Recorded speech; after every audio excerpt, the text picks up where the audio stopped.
How to enable secure boot on Windows 11. Hello everyone, welcome to another video. Today in this video, we will be discussing how to enable secure boot on Windows 11.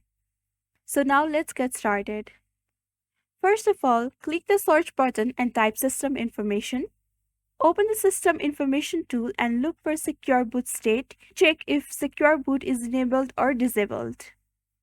To enable secure boot, click the search button again and type recovery options. Under Advanced Startup, click Restart.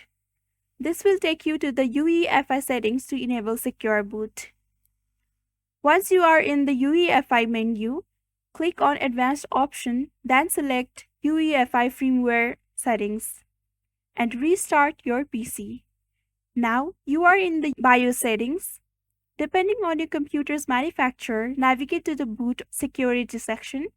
In my case, I will go to boot, where you will find the option to enable secure boot. So this is how we can enable secure boot on Windows 11. I hope you found this video helpful. Don't forget to like, share and subscribe to our channel. Thank you for watching. See you in the next one.